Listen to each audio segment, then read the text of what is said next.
大家上午好。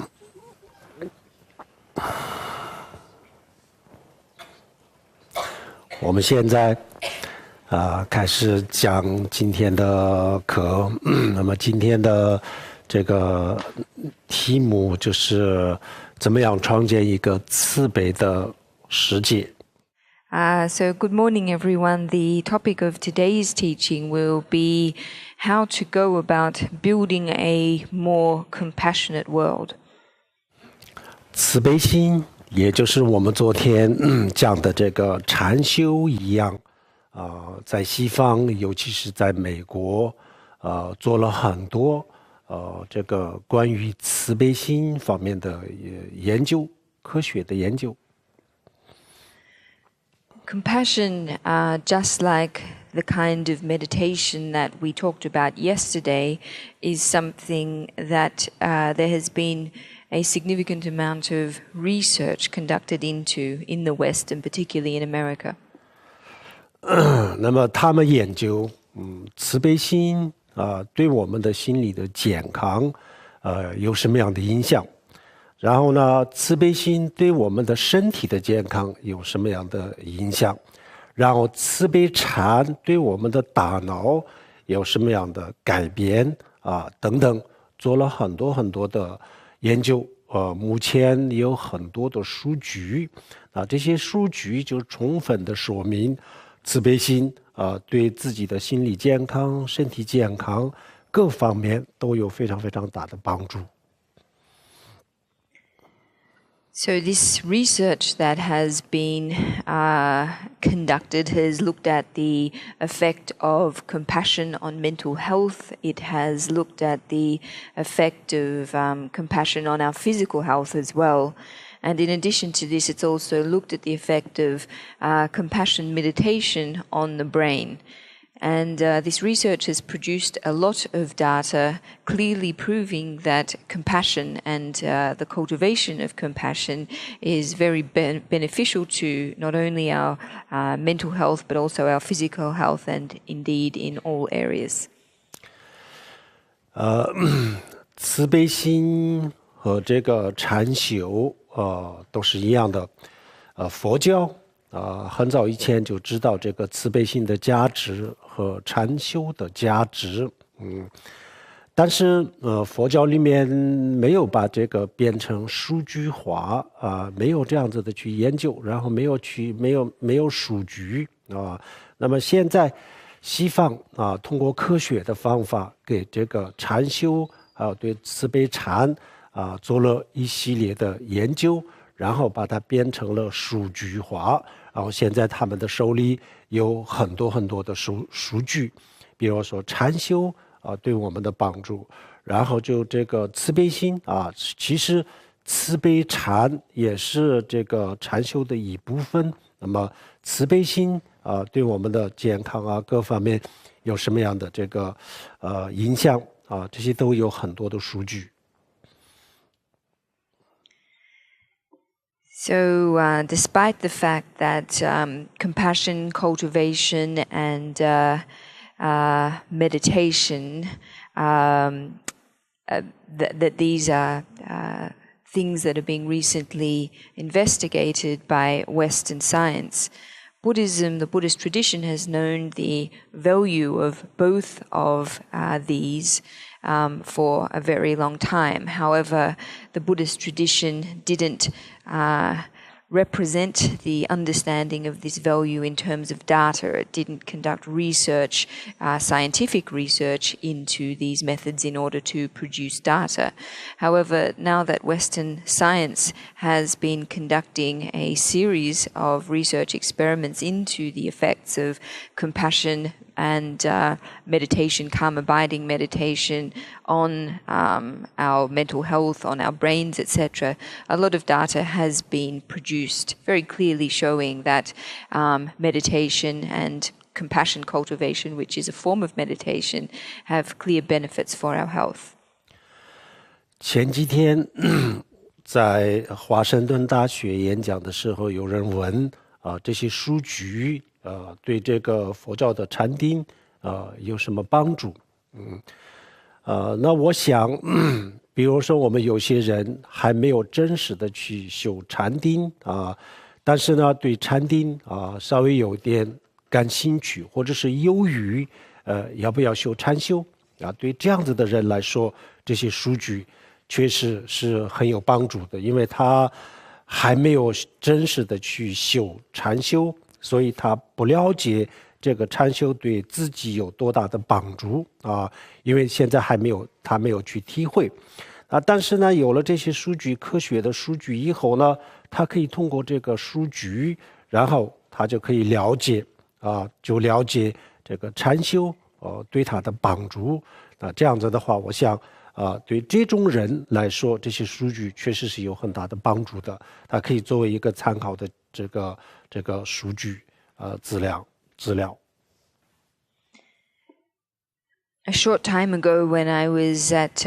George Washington University in DC giving a talk, someone asked the question about what really is the benefit of all of this data for Buddhist meditation or Buddhist meditators.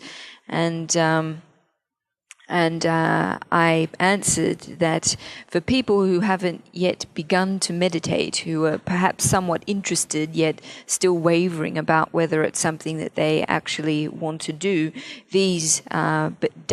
information, this data can be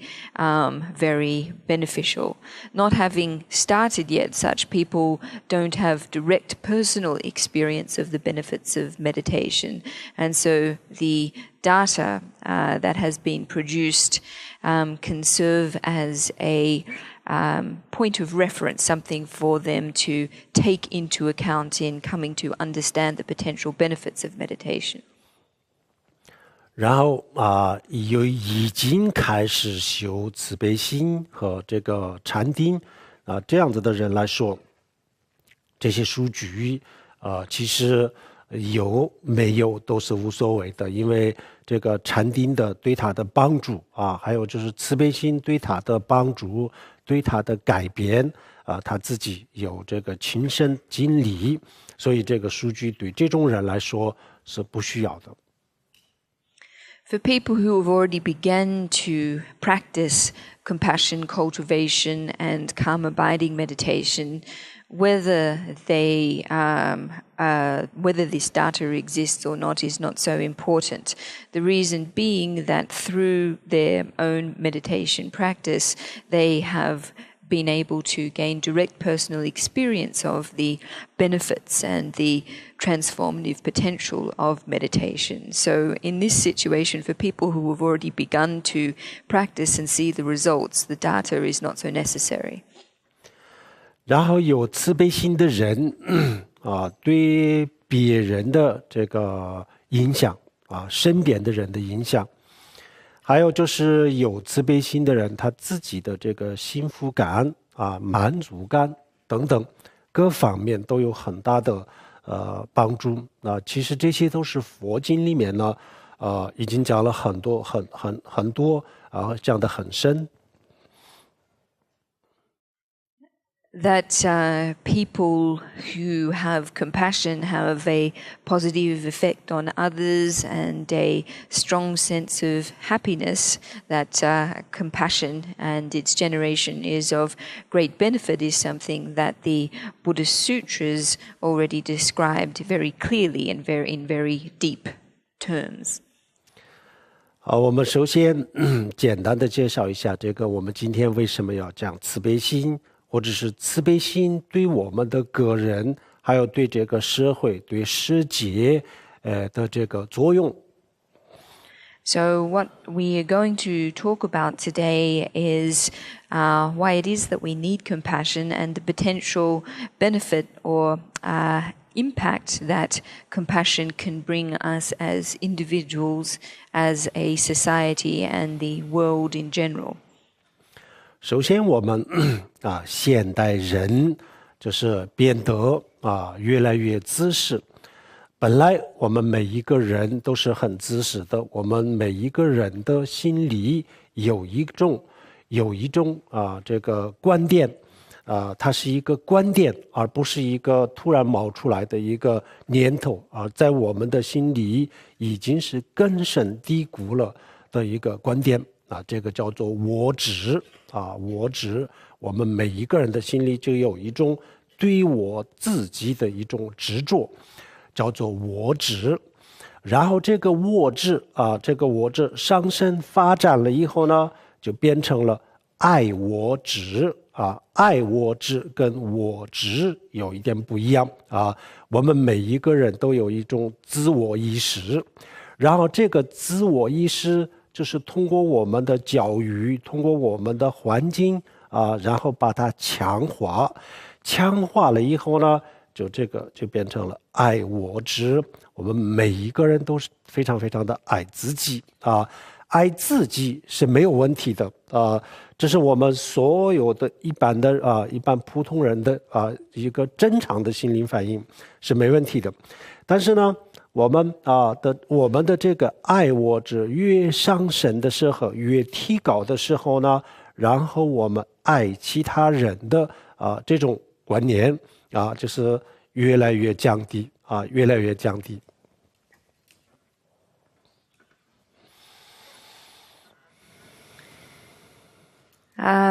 People in contemporary society are rather selfish.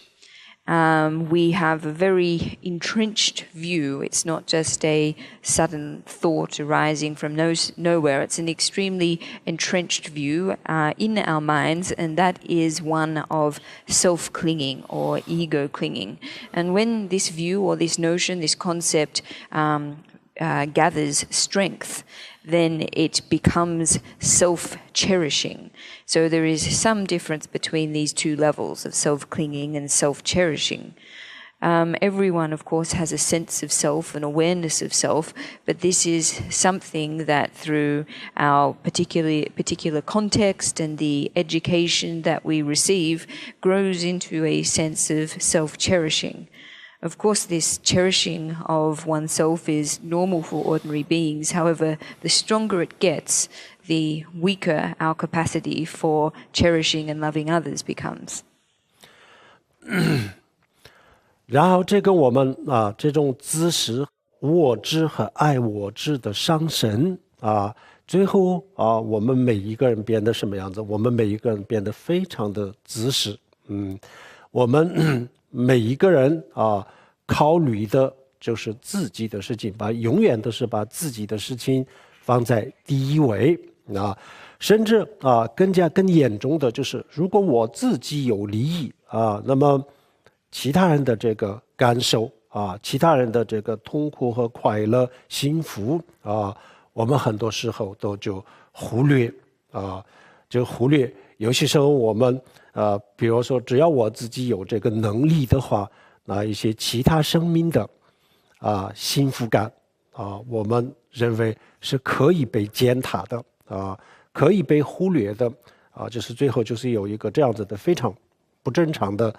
心理状态。So these two, self-clinging and self-cherishing, when they increase in strength, turn into selfishness. And this is a situation where we give first priority or top priority to our self-interest.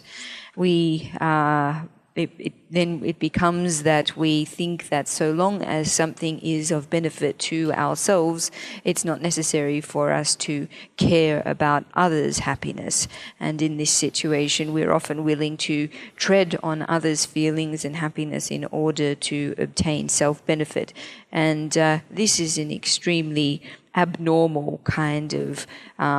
psychological state. 然后没有了这个慈悲心以后呢，我们的言行举止都是变得很残忍最典型的例子就是，首先是从动物的身上开始，人类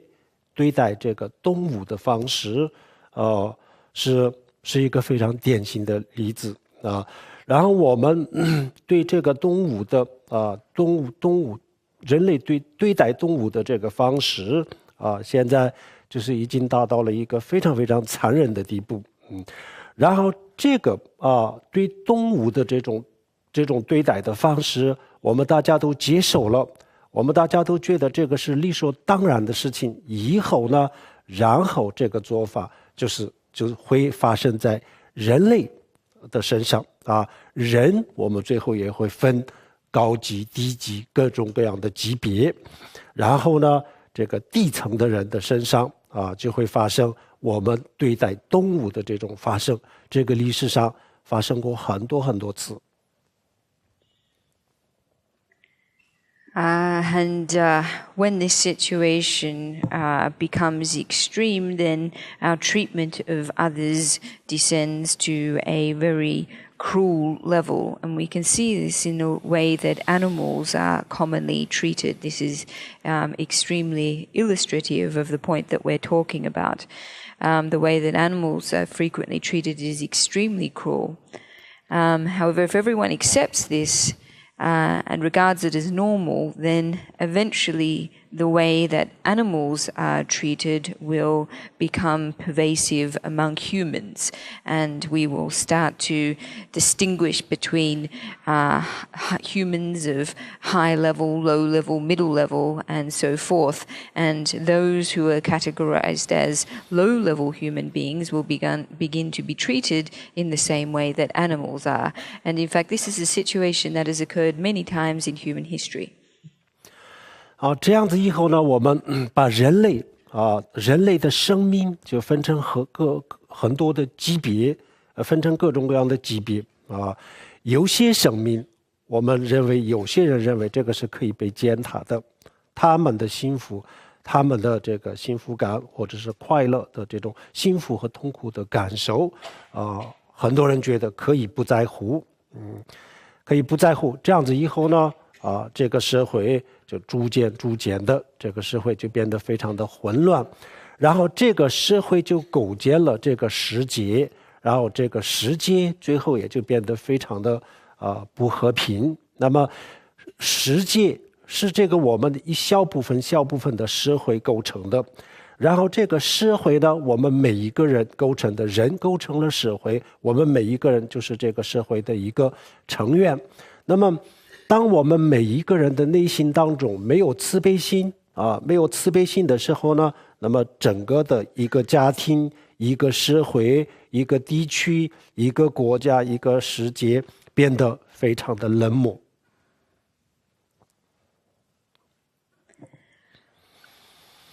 So if we make distinctions of various grades and levels among humans and other kinds of beings, viewing some types of beings as able to be neglected and disregarded, not having to concern ourselves with their feelings and happiness, etc., then this will lead to a chaotic situation in society, and then because society or many societies comprise the world, will lead to a similar situation in the world at large. This will create a context where we of a very non-peaceful context. Each society forms a small part of the world, and every one of us is a member of society. And if we lack compassion, then in fact each family, society, district, city, country, the world at large will become very cold-hearted indeed. 在这样子的世界里像种族歧视、屠杀、战争这些都随时都可以发生。In a world like this, massacres, ethnic discrimination, wars, etc., very easily happen. 平时我们比如说杀一个人，大家都认为这是非法的、犯法的、不可以的，但是呢，发生战争的时候呢，杀了几百个、几千个人，认为是英雄那么这是我们想一想，这是一个人的这种概念，这种错误的观念大家接受了以后呢，然后就什么样的事情都会发生的。killing someone, everyone regards as illegal, not something that we should or should do at all. However, in situations of war, where hundreds and thousands of people are killed, people often regard this as heroic. So if we become inured to this kind of mistaken thinking, then potentially anything can happen. 我们应该到其他的国家，或者是到其他的社会，到其他的种族里面去看一下他们都是人，他们的这个思维，他们的生活，他们的追求，跟我们其他的人都是一样的那么为什么可以这样子相互之间这个残杀有些人说，上一次有人跟我问那我们如果不杀动物，那么动物它们自己之间也会相互残杀，这个叫做食物链那这个怎么解决呢？那我的回答是什么呢？动物当然是这样子，动物就是因为它没有其他的选择但是我们人不能学动物呀人知道这个是不对的，人有很多其他的选择人不需要这么去做，人也知道这个是不对的但是动物它第一个它没有别的选择，很多的肉食动物它没有别的选择然后呢动物就没有这个人的这种伦理价值的这种观念至少没有像人这样子的比较高的这个伦理道。当然有些个别的动物是有，也许个别动物比有些也许超越了人类，但是普遍没有，所以他不知道但是我们人知道，所以我们不能学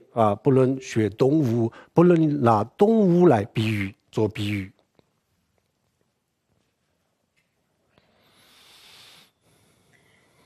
We should visit other nations and go amongst other peoples and societies and observe, and through doing this appreciate that in terms of thoughts and livelihoods and pursuits that all humans are the same. If this is the case, then how is it that we can kill each other? Some people say in terms of animals that if we don't kill them, animals will kill each other and that this is part of the food chain. However, the difference is that animals have no choice as to whether or not they kill each other. So given that humans do have choice, it is not reasonable that they should copy the behavior of animals. Carnivorous animals in particular have no choice other than to kill other animals, and in general animals don't lack the same capacity for ethical reasoning of humans. Some animal species may possess some kind of capacity, maybe to a higher extent than some humans. However, in general, this capacity for ethical reasoning doesn't exist among animal species. However, we understand that killing animals and killing other lives is not okay, and so therefore it is not justifiable that we would copy the example of animals. 几百年前西方哲学家笛卡尔他说动物是没有感受的，动物是没有灵魂的，没有感受的，动物就像个机器一样我们去打击大动物的时候呢，它会叫，它会惨叫但是呢，这个就像闹钟上了跳以后呢，它到时候的时候，到这个时间的时候呢，它会响但是它是没有灵魂的，闹钟是没有灵魂的那动物也是这样子那这个就是他的这个哲学上的错误，因为这个错误的观念后来就是有成千上万的动物受到了很残忍的对待。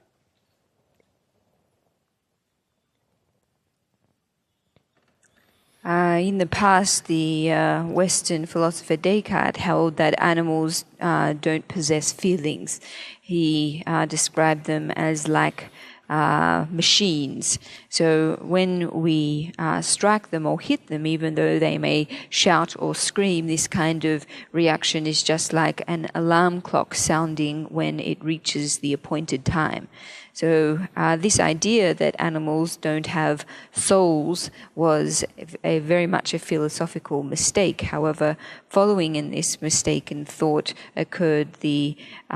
extreme cruel treatment of many thousands, 100,000s of animals. 然后20世纪，这个世界上发生了很多的战争。这些有些战争就是支持的人说有些他的对手是至少没有他们那么强烈的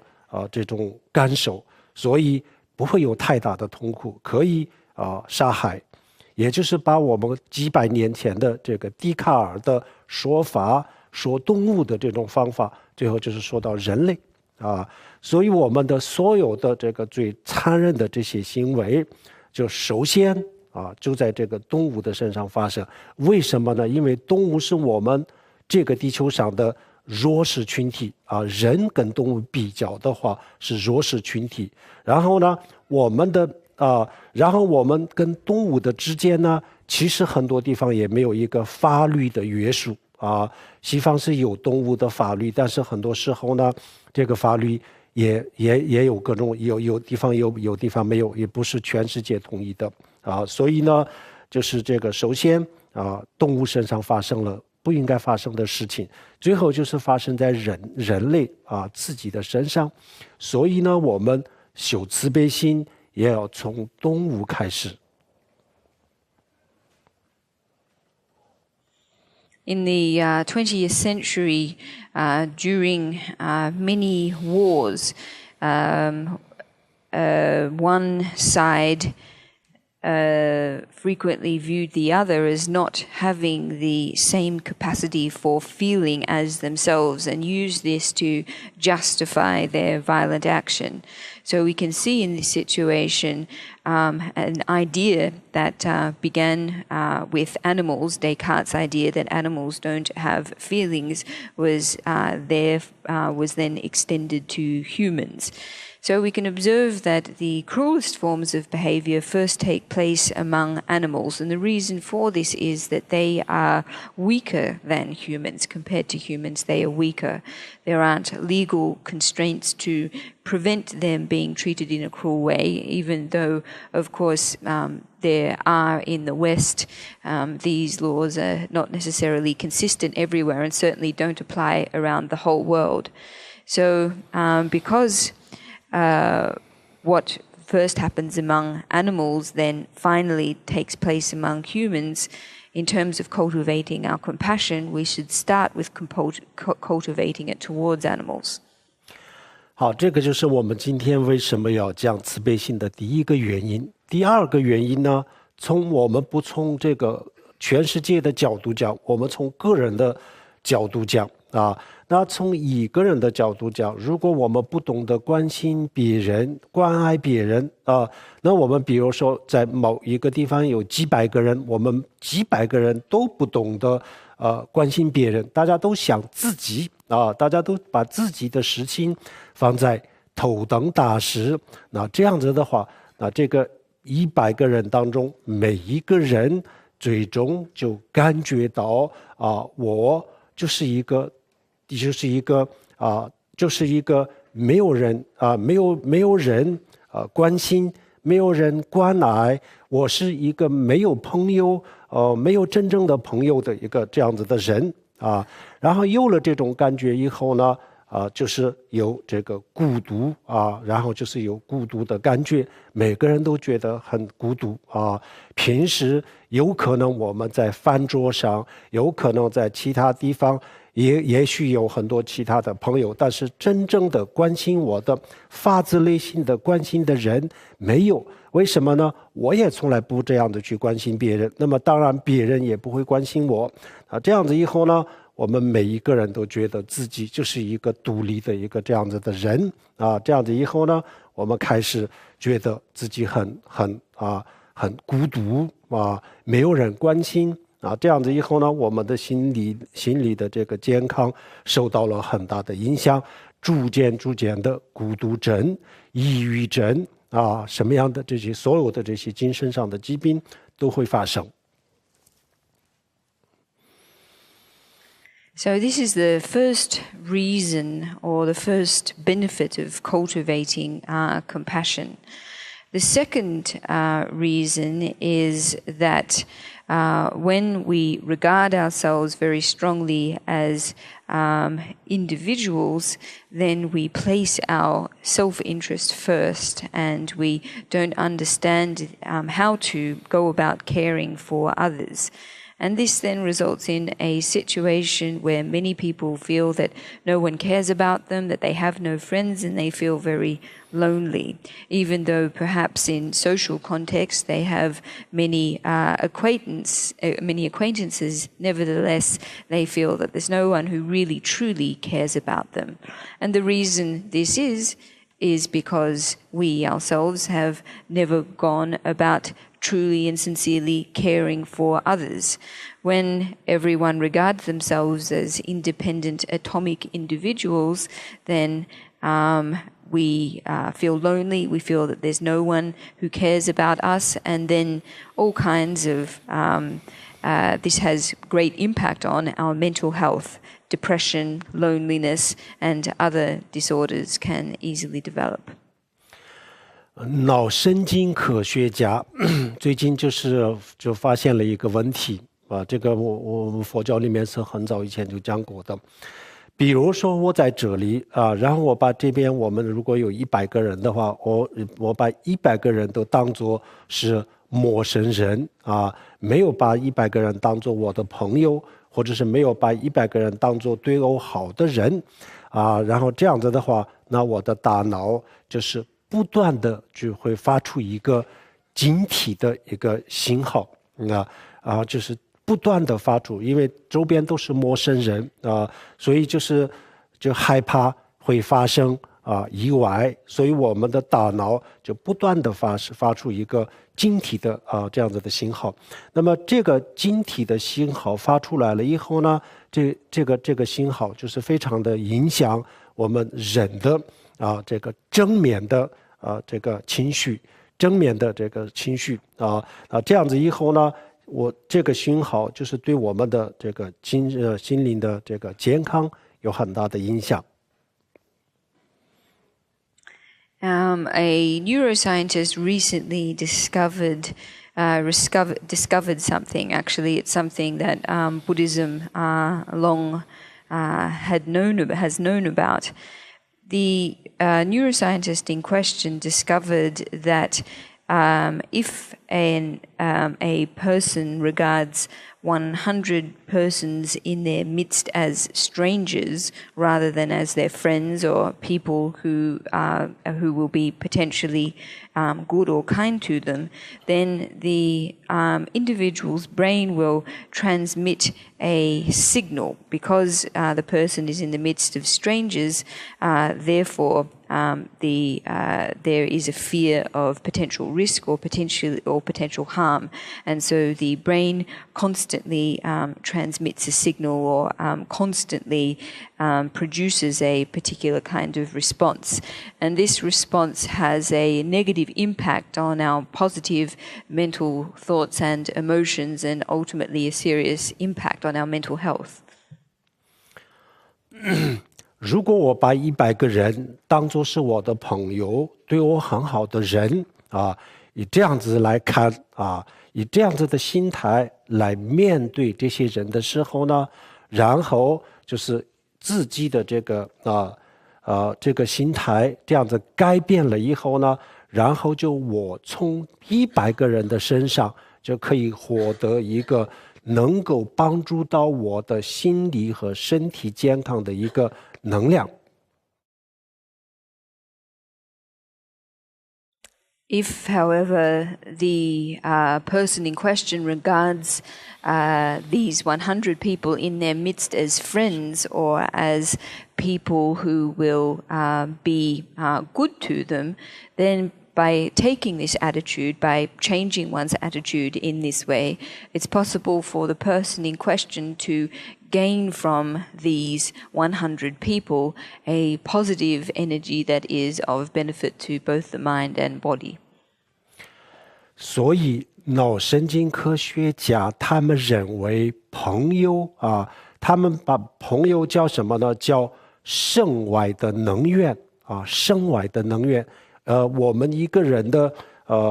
能力就是从自己的内心和自己的身体，是自己的这个健康的心理和健康的身体是一个能源就是一个能力的来源。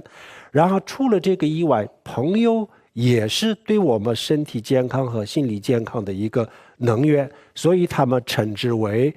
身外的能源，身外的能源。So, because of this, neuroscientists have described friends as a kind of energy source external to our bodies. One energy source is clearly having a healthy mind and body as an individual. In addition to this, friends are able to serve as a energy source or as a resource that exists beyond our body. It's an extension of our own energy resource. 还有一个研究就是一个人让他背一个比较重的背包，然后呢前面有一座山然后呢他要爬这座山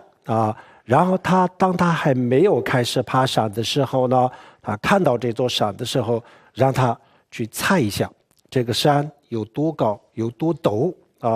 那么当他是一个人的时候呢他猜出来的跟实际的有很大的相差。他每一次猜的时候呢，他猜的比实际的高实际的陡都是这样子。There's another experiment, and this is where the person doing the experiment is carrying a very heavy backpack, and they are asked to estimate the height and the steepness of a mountain that they are about to climb.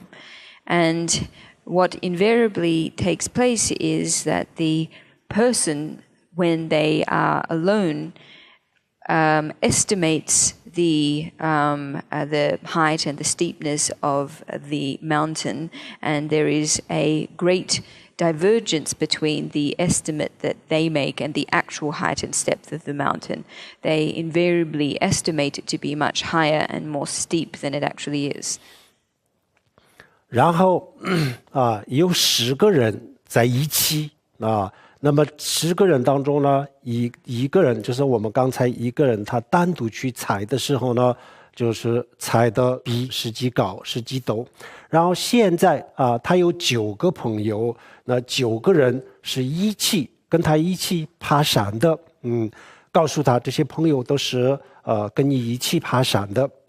那么他就知道我有这么多的朋友，我们一起爬山他背的这个背包重量是一样的然后前面的山也是一样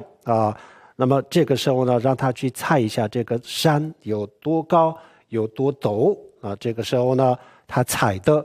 比以前比曾经猜过的还要低比较接近这个实际那这个是有朋友和没有朋友的一个心理的一种这个朋友给他的一个心理给他一个能力让他感觉到这个事情没有那么难这样子。那不仅仅是一座山任何一个事情上没有朋友然后就心里就觉得很难，做任何事情都很难我一个人要去处理，压力很大，然后有很大的这个难度然后有了朋友以后呢实际上这个是也许是一个比较难的事情，但是呢，他的内心当中就不一样，他觉得没问题，有很多人帮我的，所以这个问题应该是可以解决，所以他内心当中的压力是不一样的。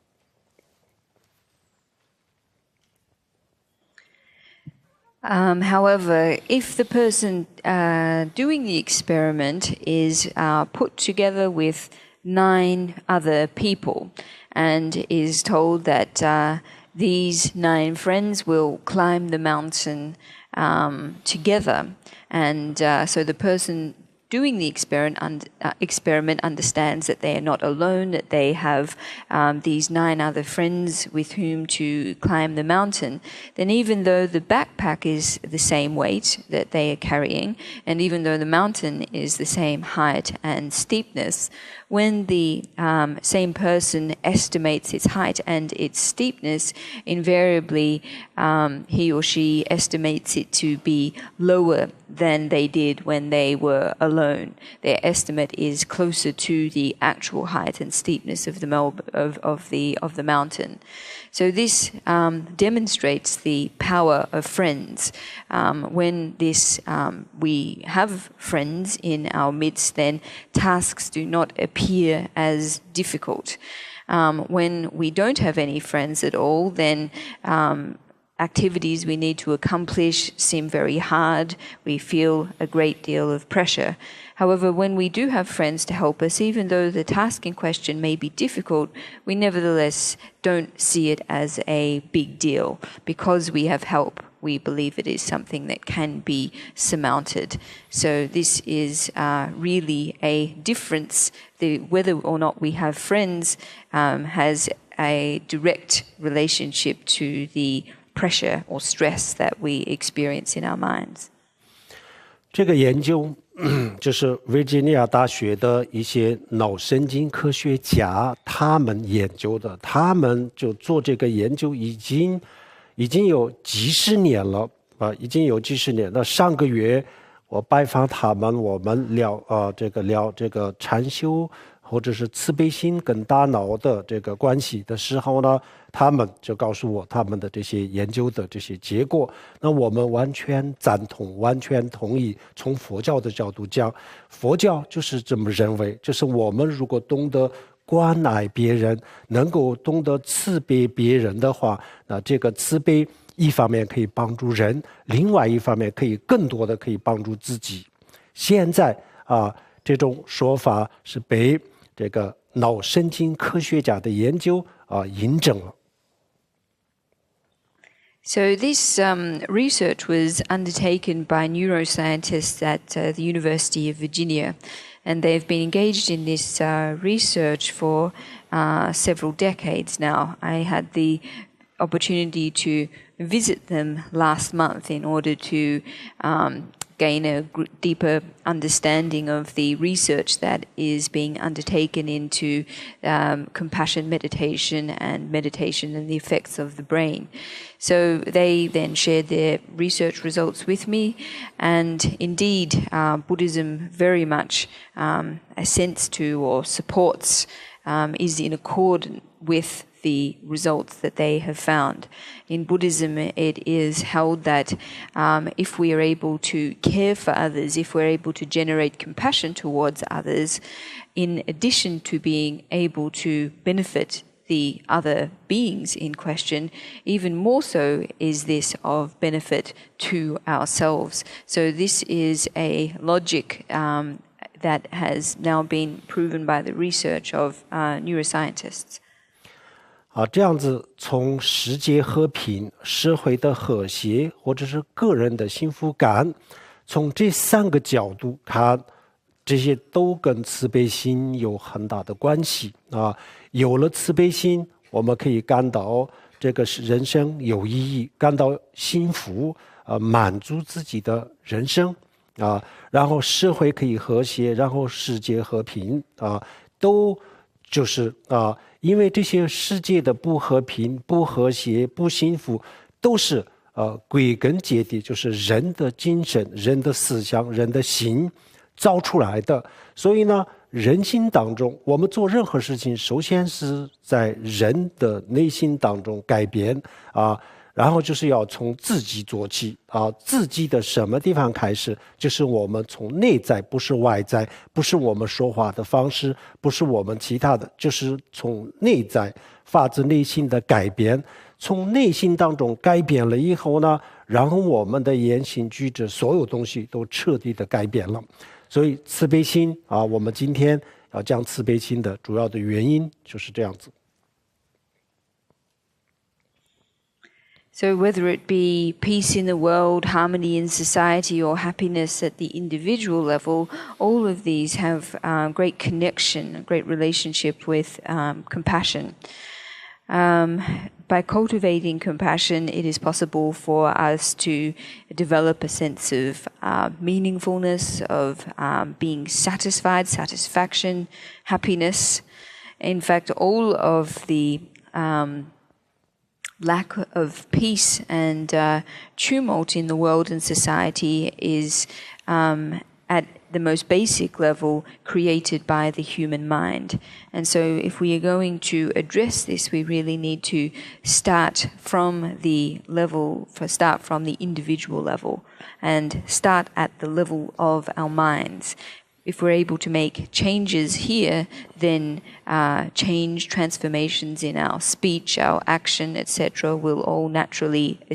ensue. And so this is the main reason, in fact, that I am talking about compassion today. 那么慈悲心啊，是我们每一个人的内心当中就有一点慈悲心的种子啊，这个是先天的。任何一个人，包括动物也是啊，任何一个动物都是一样，它的内心的深处有慈悲心的种子啊，但是这个程度不一样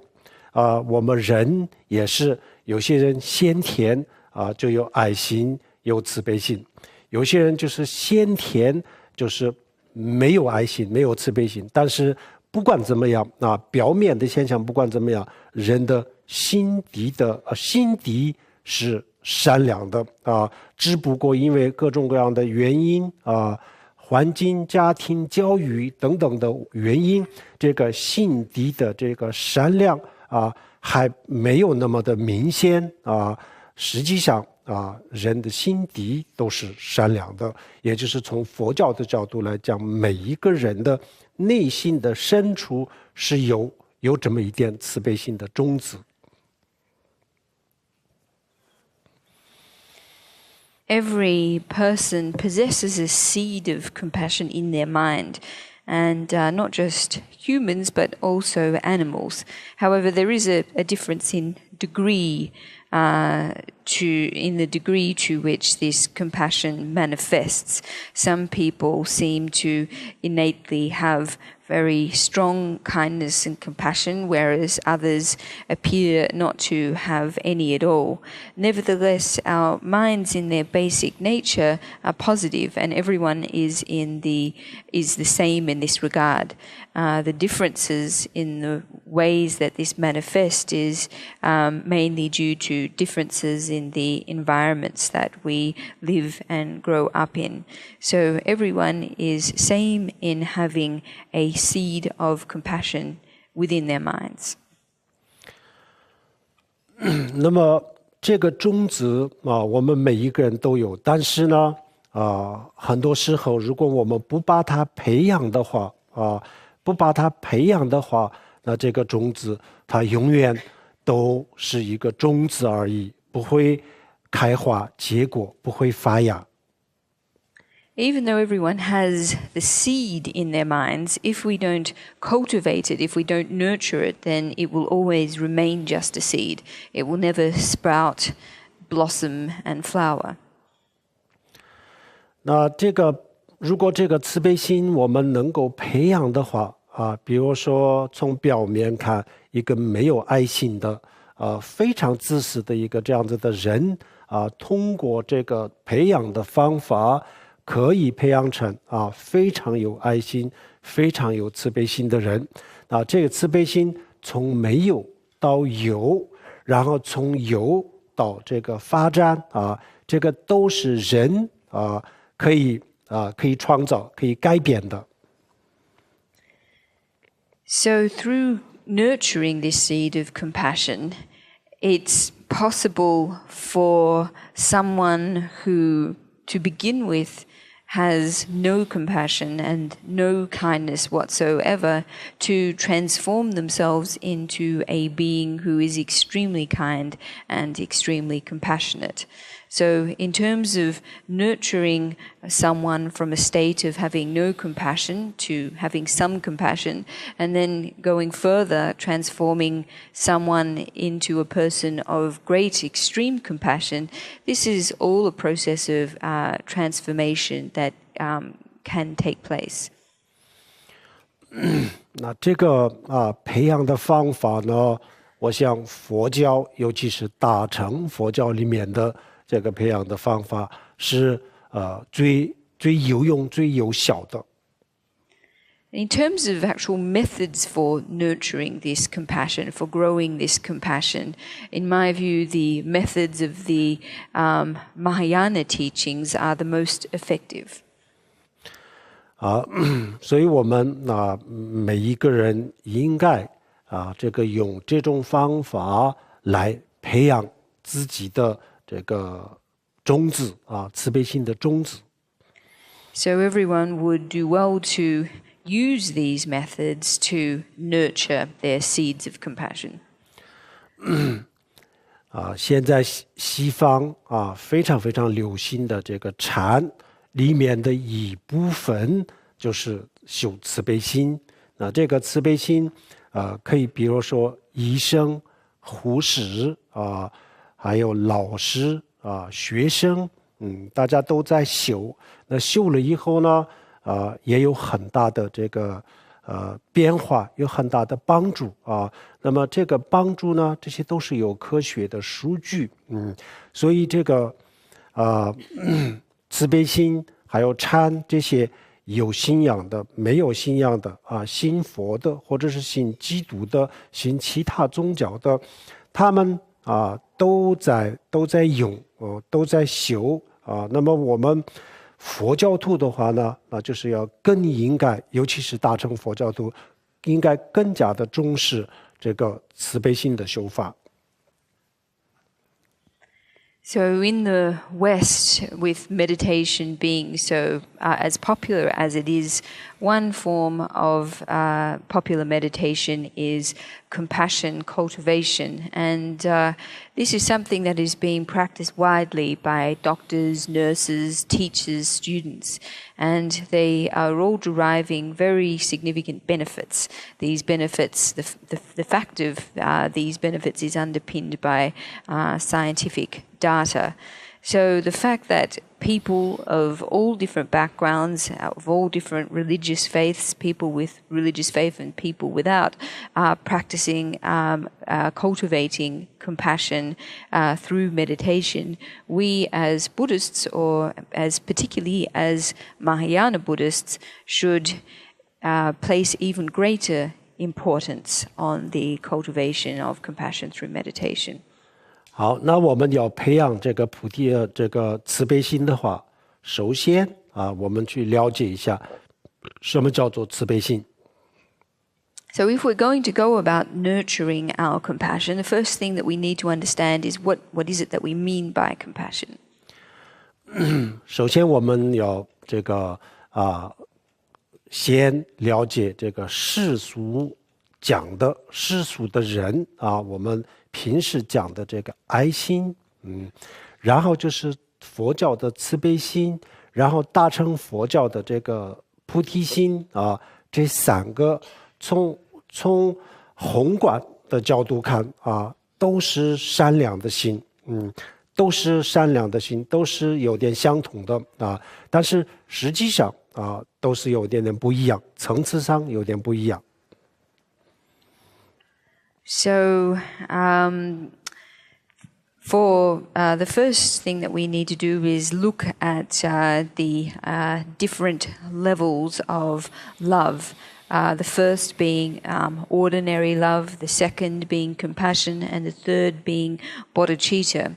If we look at these from an overall perspective, we can say that they are all very positive positive mind states. However, we can, by looking more closely at each of these, we can see that in actual fact there are differences that they represent different levels of love. 首先，我们世俗的爱它也是善良的心也是善良的心，但是呢，这个范围很小非常有局限性，它就是大部分都是对人类还有就是在人类当中的一部分的人，基本上都是跟自己有关系的人这个我们普通的人是这样子稍微再好一点，那对动物也可以有爱心，然后呢，对跟我们没有关系的这些陌生人也可以有这个爱心，但是呢，绝大多数的世俗的爱心就是对小范围的人有爱心，所以有局限性还有很多的时候呢，这个爱心和同情心这两个我们很多时候分不开。So ordinary love or ordinary kindness, mundane kindness, tends to be limited in its scope. It's directed to other humans, but generally only a limited number of humans, usually those with whom we have personal relationships.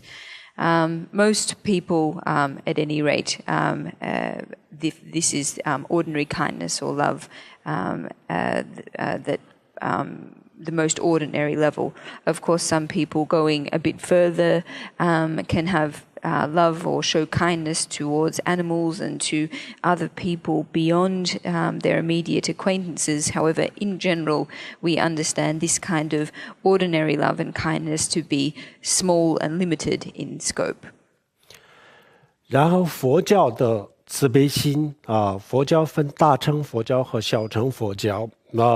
大乘佛教、小乘佛教里面都有慈悲心，都在讲慈悲心，也有这个慈悲心的修法。我们大家都知道，大乘佛教是修慈悲心的那小乘佛教修不修慈悲心呢？小乘佛教也修慈悲心，就修四无量心那四无量心当中慈悲两个慈悲心就是其中的一部分。And then the second level of love or kindness is that of compassion within the Buddhist understanding, the Buddhist tradition. So compassion is something that is cultivated in the teachings and practice methods of both the greater vehicle and the basic vehicle. 然后这个慈悲心慈和悲的区别是什么呢？慈悲看起来我们很多时候都分不出，我们很多人觉得慈悲心就是爱心但是慈和悲在佛教里面呢就是不一样第一个悲心是什么？当我们看到某一个人或者某一个动物受苦的时候呢，一般的人可能会有同情心也许没有同情心可能是没有，也许有些人比较害怕躲得远远的，不去帮助，也不会去问他需不需要帮助看到有人流血有人出事情的时候呢，也许同情也许连同情心都没有，躲得远远的都有可能那慈悲心当中的悲是什么呢当我们看到有人受伤有人这个受苦，那这样子的时候呢，首先是第一个反应首先是发自内心的希望这个人离开这个痛苦发自内心的从骨子里希望这个人离开他现在的这个痛苦这个心愿叫做悲心。So, in terms of loving kindness and compassion, many people regard these as being one and the same thing, as essentially just being compassion. However, in the Buddhist teachings, we separate the two. We talk about loving kindness and compassion separately. So, compassion to begin with, when we see animals suffering, most people have a response of empathy, although it's possible that some people might hide far away and avoid what they're seeing. Similarly, when we see someone injured and bleeding, most people have a response of empathy. It's possible, though, that some people might not, that they also might hide far away from the person suffering. However, in situations like this, when we see other beings suffering, then compassion is the deep wish from deep within our hearts for the person or the being in question to be free from suffering. This is what we mean by compassion. 然后慈就是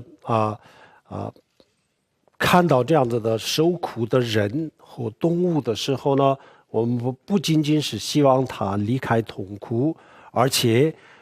发自内心的希望他拥有幸福不仅仅是远离痛苦，而且拥有幸福这个心愿叫做慈。So, in terms of loving kindness, when we see another human or an animal suffering, then loving kindness is not just the wish that the being in question be free from suffering, but also that they achieve happiness, that they enjoy happiness. This is loving kindness. 这两个叫做慈和悲。那慈和悲的基础就是四无量心当中呢，叫做舍。舍是什么意思呢？就是平等平等就是摄取这些片面的片面的想法。比如说我们平时我们发现有人受苦，如果他是我的朋友，那我觉得我要去帮助他。如果他不是我的朋友，那就是也许不去帮助他我们明明看到有人受苦需要帮助，但是呢因为我们自己有很多我忙或者我有很多其他的借口，所以我们有可能不去帮助那么这样子的片面什么样的人我要去帮助，什么样的人我不需要帮助什么样的生命遇到了这个痛苦的时候我应该去帮助，什么样的生命我看到他在受苦，但是我不需要去帮助。这种片面的想法，这种片面的概念全部放弃摄取这叫做平等。So these two constitute loving kindness and compassion. And the foundation for both loving kindness and compassion is the immeasurable of equanimity, or the immeasurable of equality. And in cultivating this quality, we let go of biased and partial ideas. So, for example, if it's our friend who is hurt, then we might go and help them. However, if it's somebody that we don't know who is hurt, we might decide not to, saying that we're busy or making other kinds of excuses. So in cultivating equality, we let go of ideas about helping others. Some people are not helping others, helping certain life forms but not helping other life forms. And when we let go of these partial and biased ideas, or these restrictions on the scope of beings that we are willing to help, then we have cultivated equality or equanimity. 这个平等平等是无量心，那么它的对境是所有的人所有的生命它不分人和动物或者是六道轮回当中的其他的生命，它不分生命的层次、生命的级别，然后它也没有这个种族的界限，没有信仰的界限这个所有的人中都是他的这个慈悲心的对象，慈悲心的对象。然后呢，所有有信仰的、没有信仰的，比如说唯物论者、无神论者，也是这个慈悲心的对象然后呢，有信仰的人当中，比如说信基督的、信伊斯兰教的、信其他宗教的各种各样的有这个宗教信仰的人，那么他们也都是这个慈悲心的对境。所以在这个慈悲心当中呢，没有这个慈悲心的这个对象是没有任何的界限，打破了所有的界限，这叫做平等这叫做摄无量心。So this equality, the immeasurable of equality, regards all beings without any distinctions as objects of compassion. And so this includes humans, animals, all of the beings of the 6 realms. It doesn't make distinctions between race, religious boundaries. It doesn't make a difference whether people are atheists or have other religious faith. So this, the immeasurable of equality regards everyone as equally deserving of one's compassion. It knows no limits. In fact, it transcends all limits. 好，这个摄无量心就有一个具体的训练的方式，给大家介绍一下。And in terms of cultivating this immeasurable of equality, there's a practice method that we can do, and I'd like to introduce this to everyone now. 首先，我们观想观想的时候呢，我们我就坐在这个中间的这个位置上，然后呢，我的右边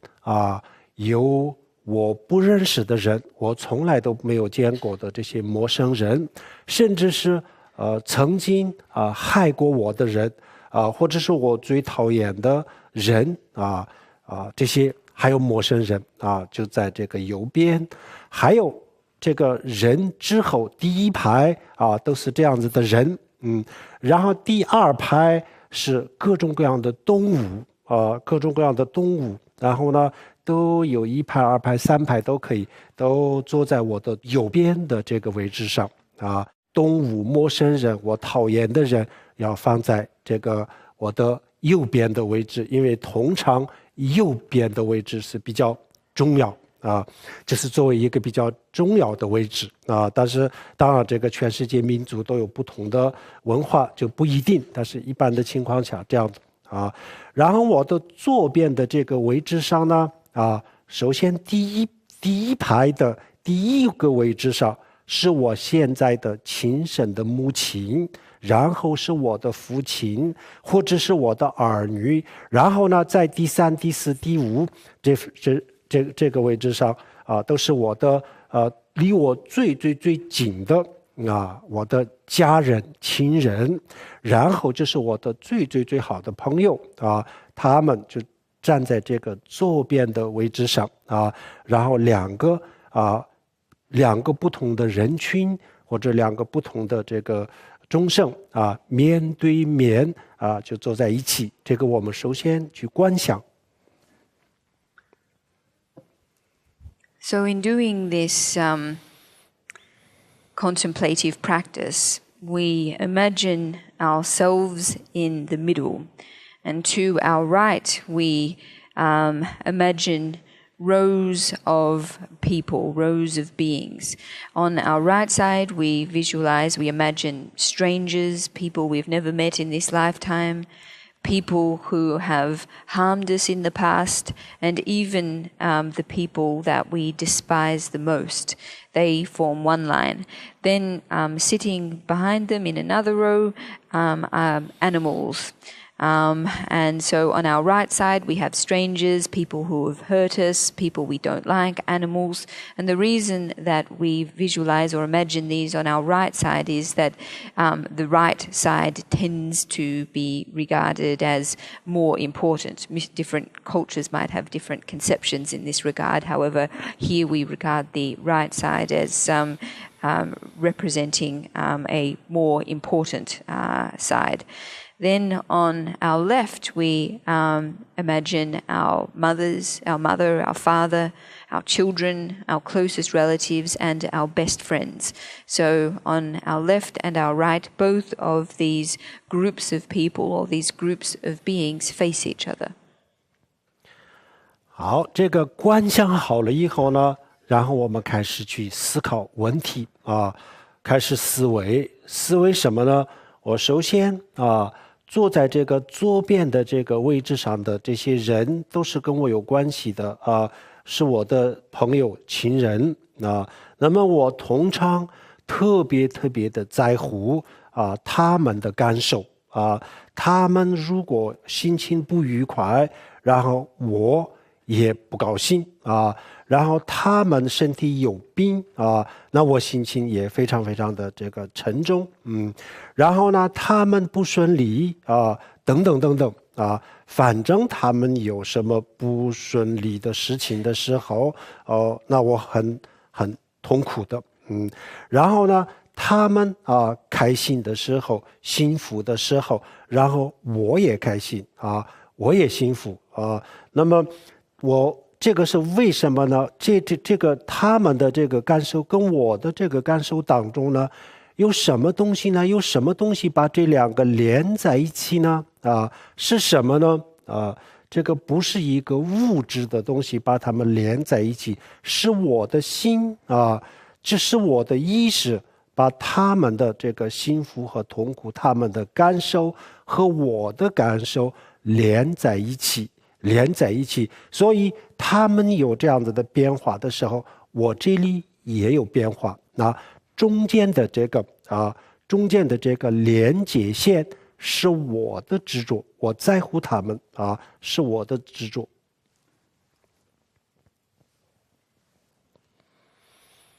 So after we have visualized this scene very clearly, we begin with our contemplation, and we think like this: that right now, everyone on our right side is connected to us.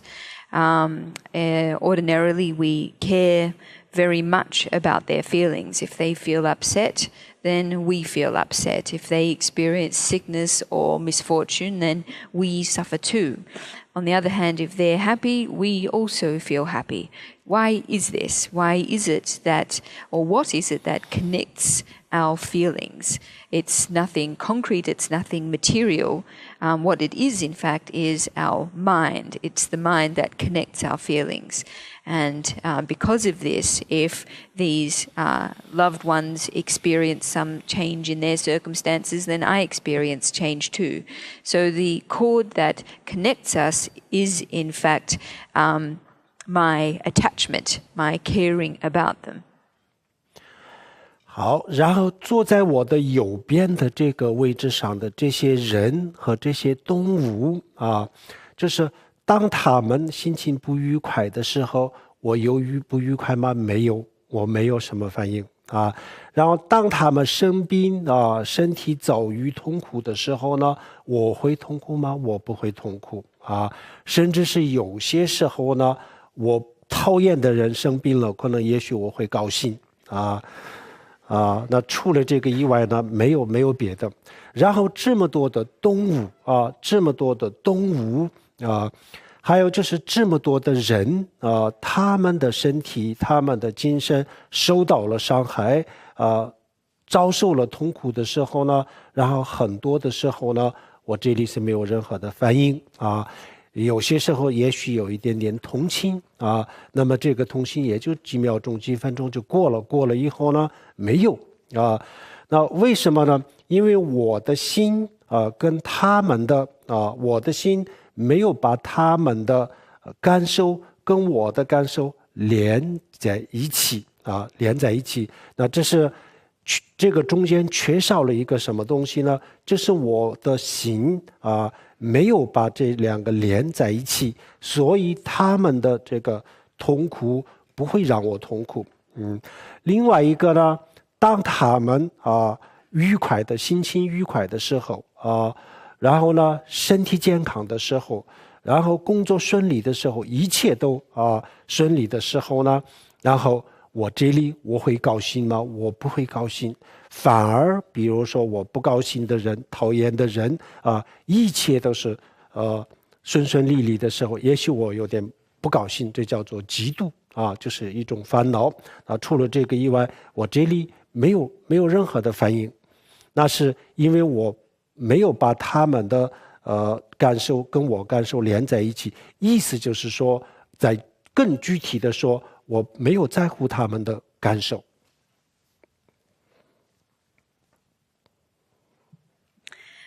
On our left side are people that we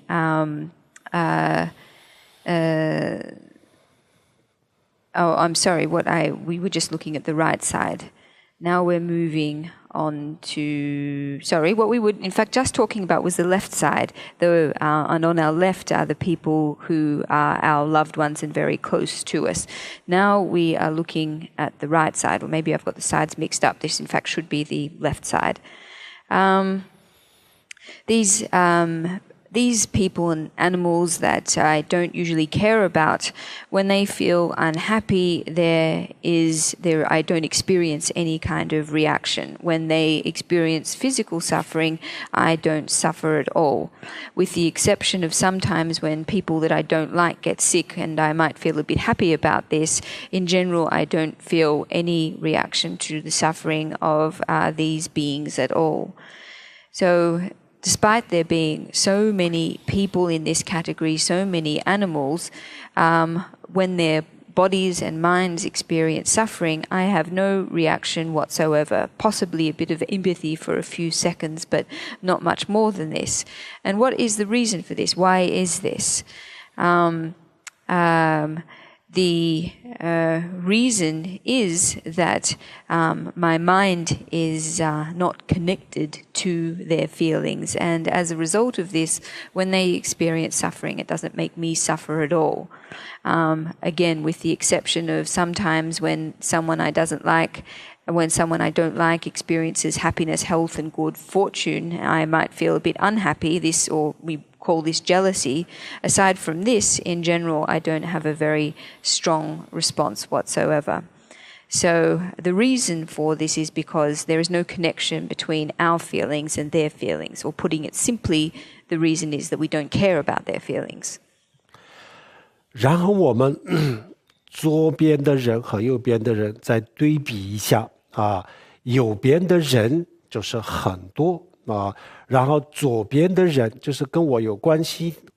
的，或者是我比较在乎的这个人非常非常的少，这个人数特别的少然后这个人数呢，可能只占这个右边的人的100万分之一，或者是1000万分之一那么1000万分之一的人，这么少的人是我平时比较关心的。那除了这么少的人以外，这个地球上的这么多的人平时我也会嘴巴上会表达一下对他们的同情这样子会有的，但是实际上真正的关心、真正的在乎呢，就这么少，就是1000万分之一的人，平时我稍微比较关心那么另外的这么多的人我从来都不去关注不去关心他们的感受那么接下来我要问自己，我为什么这么多的人的感受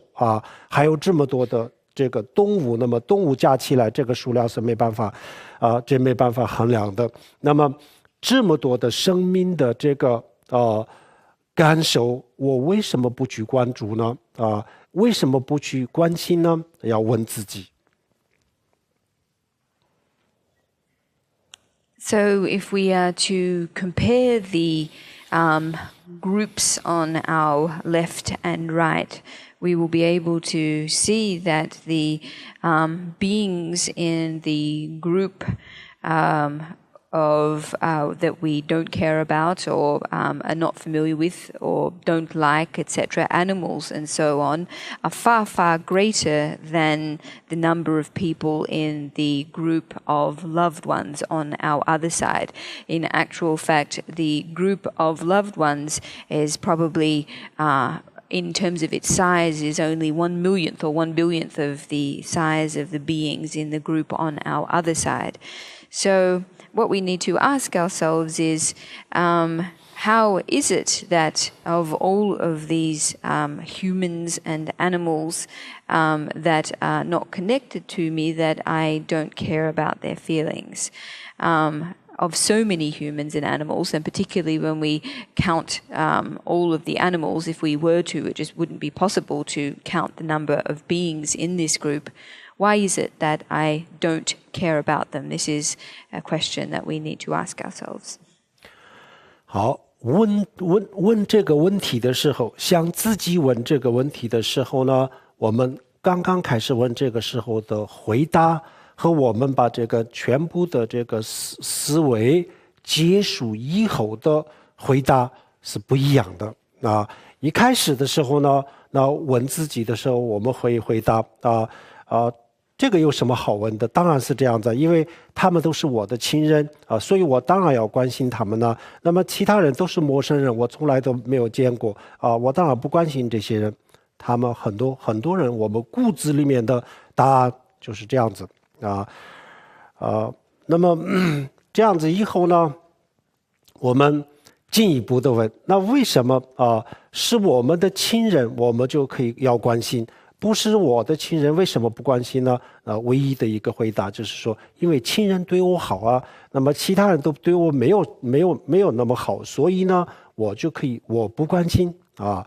最终的我们的这个原因，现在我们找到了，这么多人我不关心，就关心这么少一部分的人呢，就是说，因为他们对我好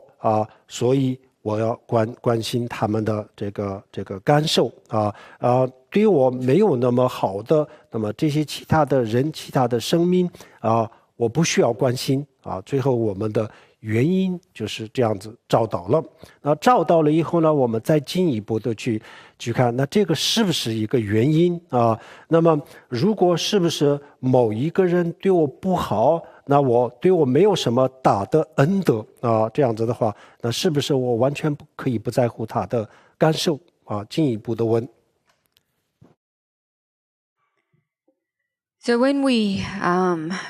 begin to ask ourselves this question, the answer that we will find will be different to the answer we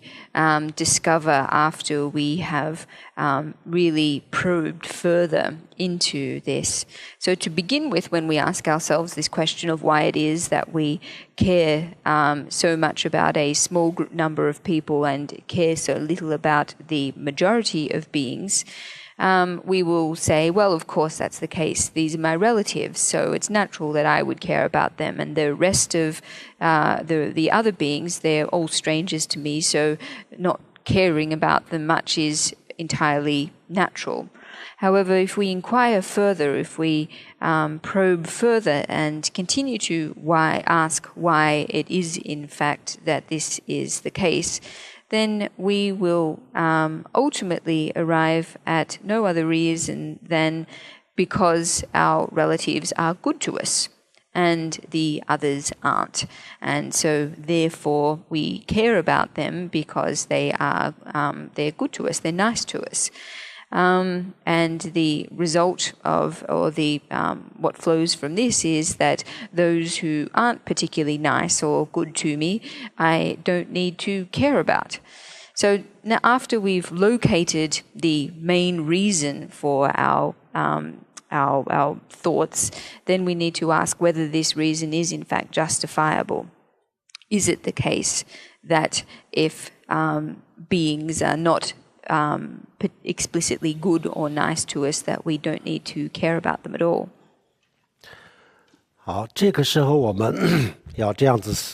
思考首先站在这个左边的和站在右边的两个人群还有右边的这个座位上呢有很多各种各样的动物，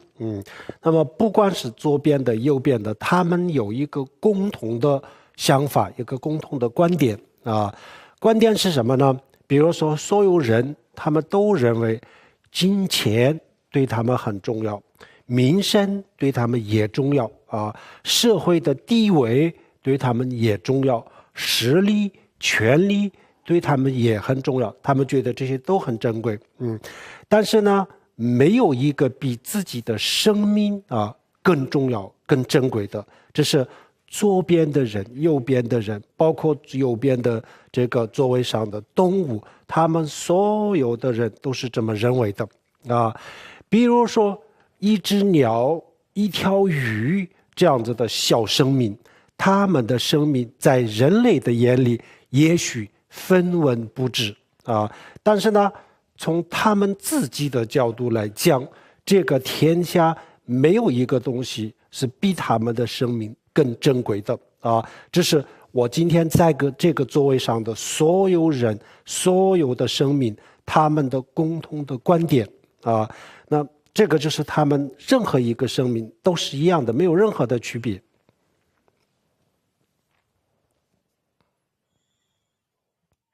So, by thinking in this way, taking into account the different groups on our left and on our right, humans and animals, we need to develop an appreciation that all of them share one thought or idea or value in common. That is, for all of the people on either side, things like money, status, reputation, power, etc., are important. And yet, nothing is more important to all of them than their own lives. Every single being, human and animal, shares this same thought.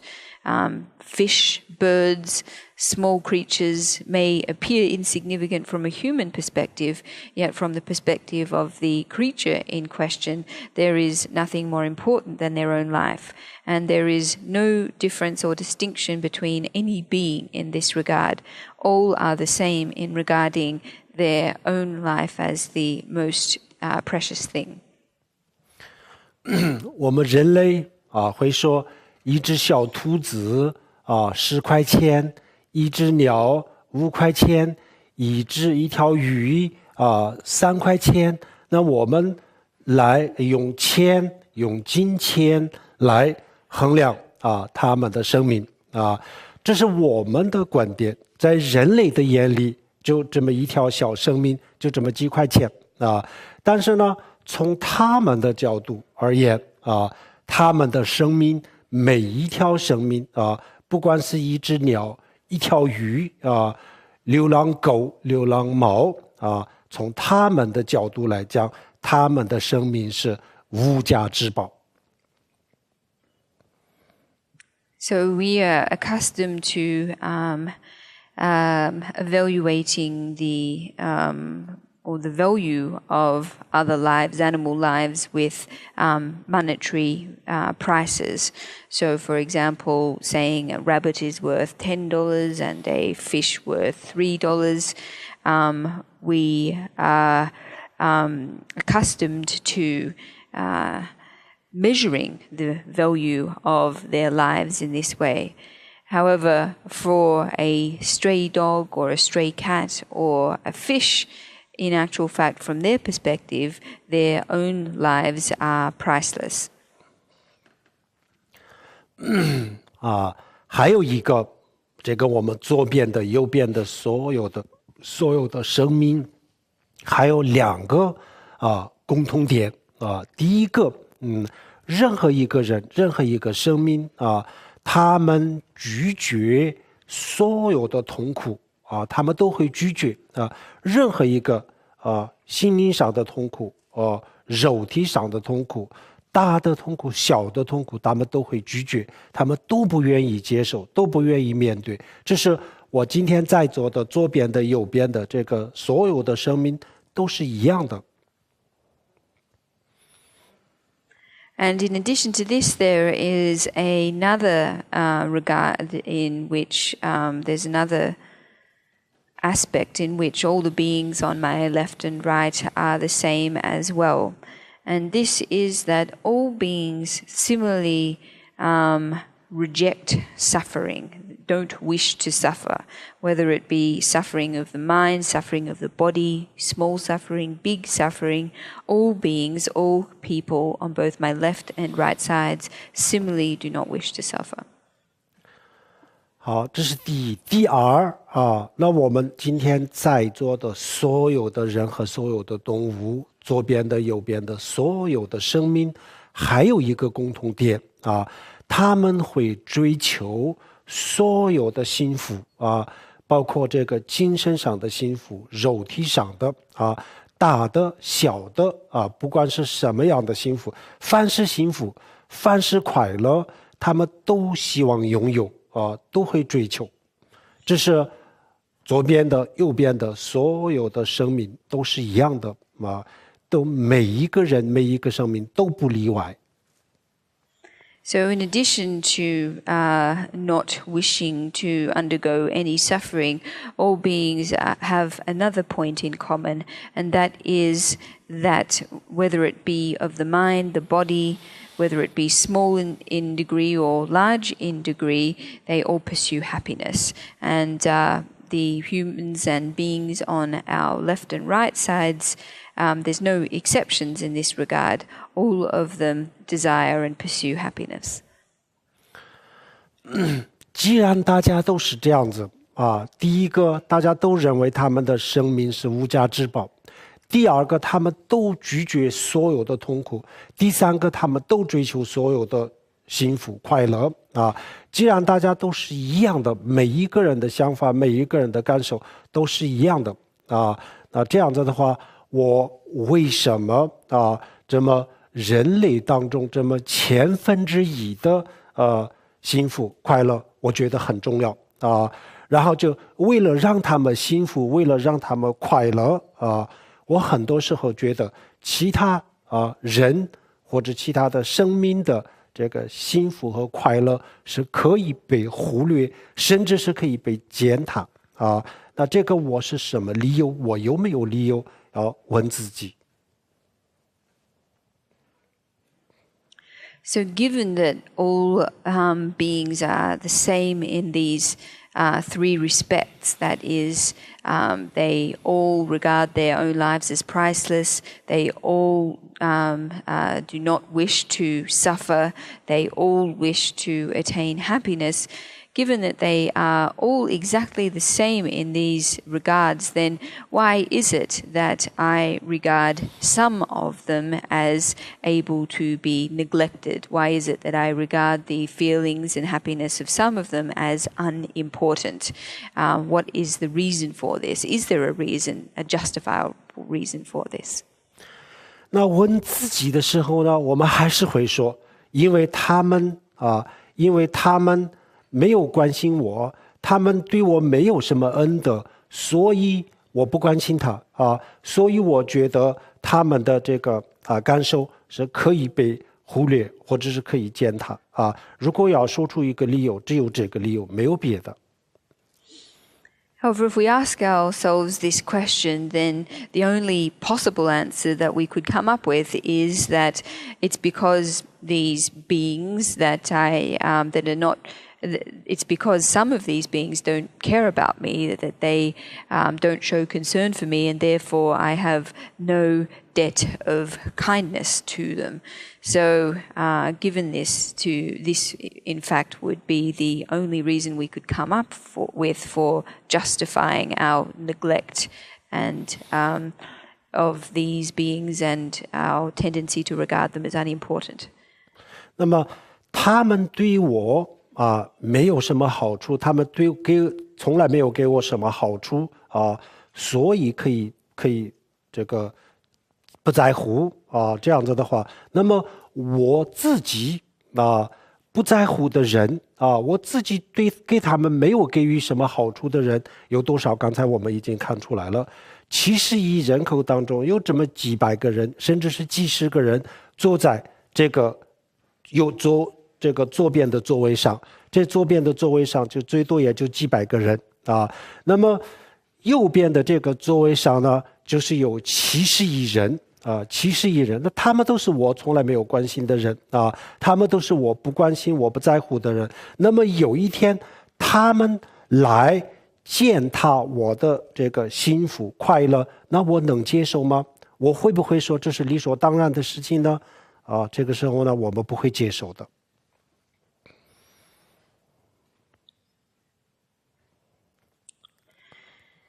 So, if it is the case that people who have brought no advantage to us, that we don't have to care about them, then if we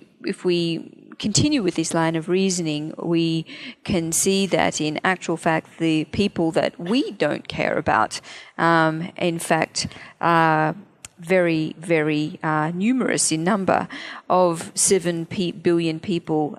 in the earth, perhaps there are only 100 or perhaps even several scores to our left side. However, on our right side are the majority of 7 billion humans, each of these people that we have never ever cared about.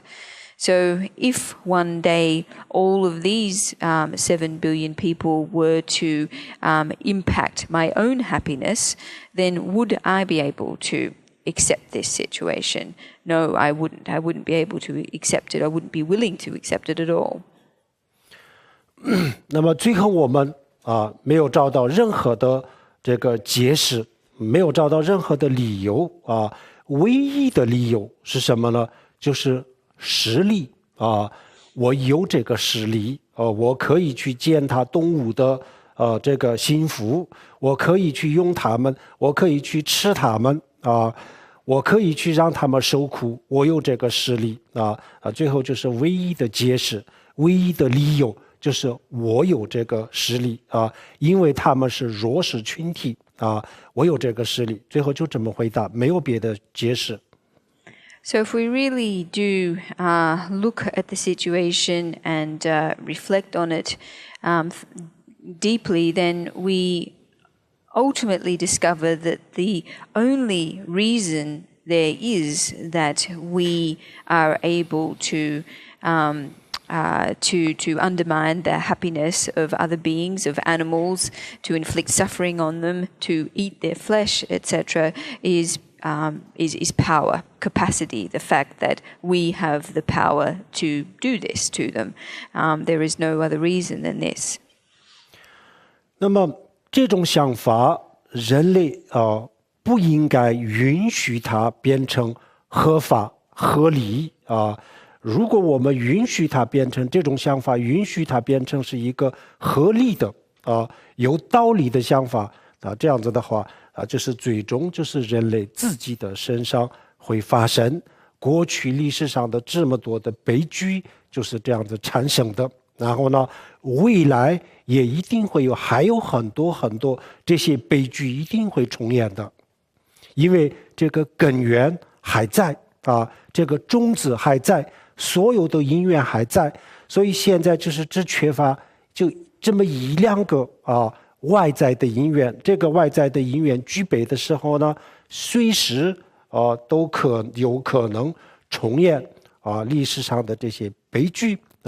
那么这样子以后呢，我们最后就知道我们的这种想法是错误的，我这么去分这么去片面的这个想法是错误，最后我们找到的答案是我错了，不应该这样子，应该平等。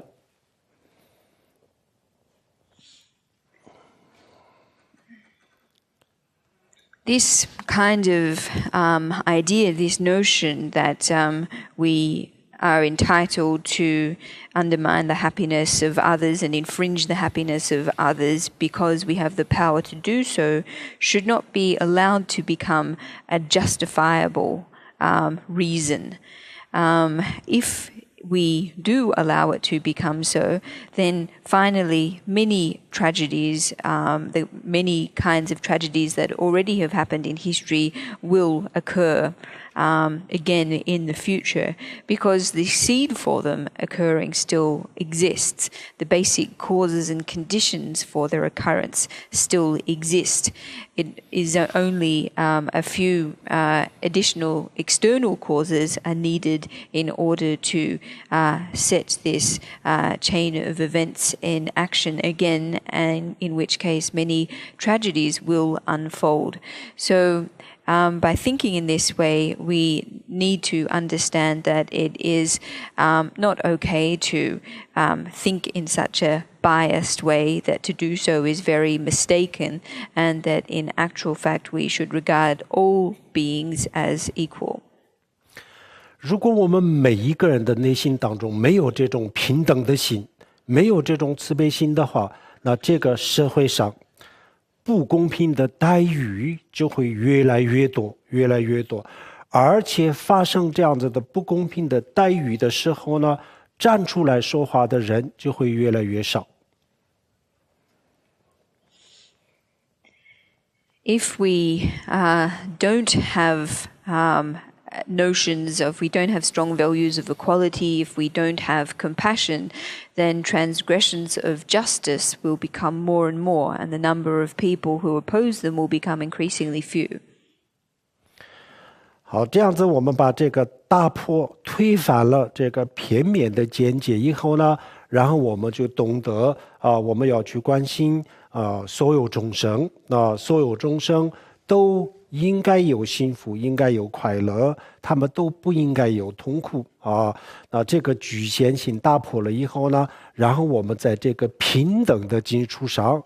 建立重新建立一个新的慈悲新的慈和悲，新的慈悲心。So once we've overturned this biased and one-sided view, then we are able to care for all beings, we become concerned that they all achieve happiness and not suffering. So upon this new foundation of equality, we can build new concepts of loving kindness and compassion. 就像我们盖一栋楼的时候呢，首先把它的地基弄平弄平了以后，在这个平地上可以盖楼跟这个一样。首先我们建立这个平等观，然后有了这个平等观以后呢，在这个平等的基础上，然后修慈悲心。那这样子以后呢，我们的这个慈悲心培养出来的这个慈悲心是一个无量的这个慈悲心，这叫做佛教里面这叫做无量的慈悲心。So just as if we're constructing a building, it's necessary for us to first flatten the ground, and only then can we begin to build the building on this foundation. So it's the same with our practice too. We first need to establish a view of equality, and after we've done this, we can cultivate compassion upon this foundation. And in cultivating our compassion upon this foundation, we will be able to cultivate compassion that is immeasurable in its extent. This is what we refer to in Buddhism as immeasurable compassion, or the immeasurable of compassion. 然后这样子的这个慈悲心为什么叫无量第一个，因为它的这个对象是所有的众生一个众生都不例外。那么众生它是没有数量的生命是没有数量的，所以叫做无量第一个。第二个，因为它对无量的众生修这个慈悲心，那么它的功德它的功德，佛教就讲功德善根它的善，它的功德也是无量的，没有办法衡量的。So why is it that we call this kind of compassion immeasurable? Well, there are two reasons. The first is because the scope of this compassion is immeasurable. It encompasses all beings, and since all beings are countless in number, we describe the scope as immeasurable. And second, because its scope is all beings and therefore immeasurable, the merit that this compassion generates, or the roots of goodness that it generates, are immeasurable too. 我们修慈悲心的时候，这个整个的过程当中两个字是非常非常的重要，两个字就是了解了解，了解什么呢？我们要了解对方的痛苦。比如说，平时我们富裕的人就是比较不太了解贫穷的痛苦有势力的人呢，比较不了解弱势群体的痛苦感受，然后健康的人就不太了解生病的人、病人的感受，然后就是因为我们不了解，所以我们很多时候也忽略了。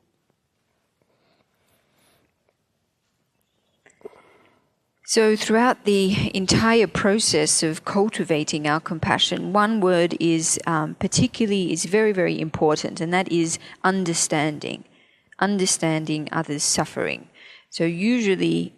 people who are very rich don't well understand the suffering of those who are poor. People who are powerful don't understand the suffering of those who are weak and marginalized. Those who have good health typically don't understand the suffering of those who are ill. And because we don't understand the suffering of others, therefore we frequently neglect them. 那么了解，我们不可能每一个人都到屠宰场里面去看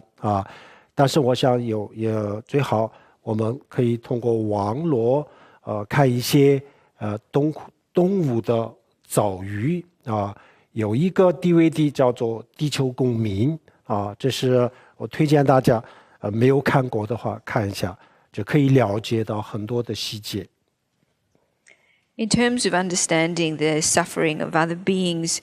it's probably not possible for everyone to visit a slaughterhouse. However, examples of cruel treatment of animals we can certainly view on the internet. There is in particular a film called Global Citizen that I would strongly recommend that everyone watch. It has many of these kinds of details. 好，另外再推荐一本书，也是美国人写的《动物解放》。I'd also like to recommend a book that was written by an American called Animal Liberation. 那这个地球公民大家有看过吗？看过的举个手，我们看看有多少人看过。How many people have seen the film World Citizen or Global Citizen? 看过的人不多。Not so many, it seems. 然后。动物解放这本书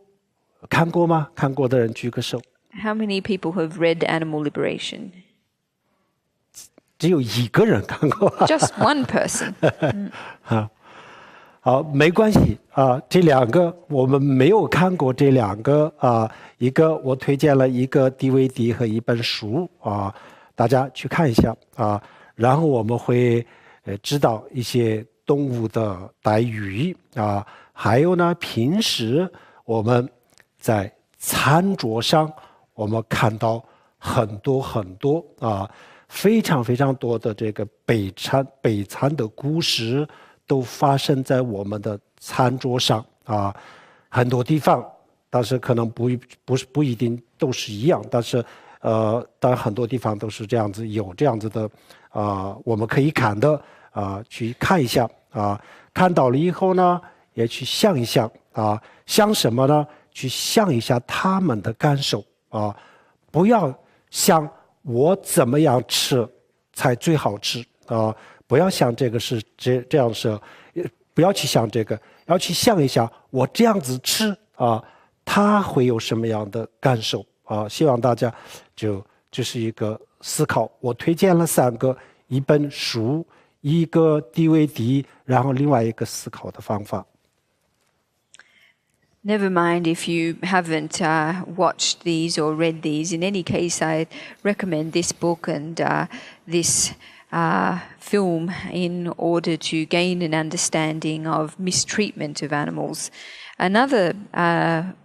way is to use our dinner table as an opportunity to understand and reflect on the suffering of animals. Our dinner table, the meal table, is often a place where many tragedies relating to animals unfold.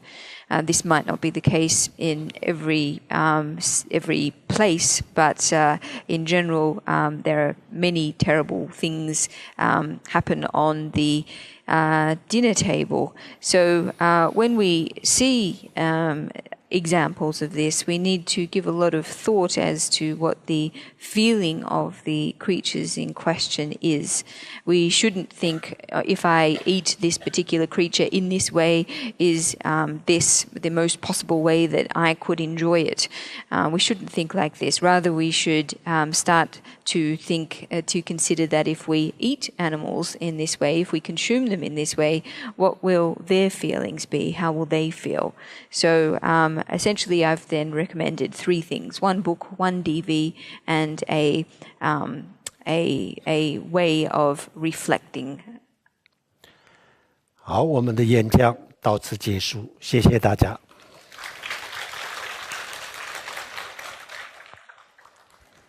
So this is the end of the talk this morning. Thank you, everyone.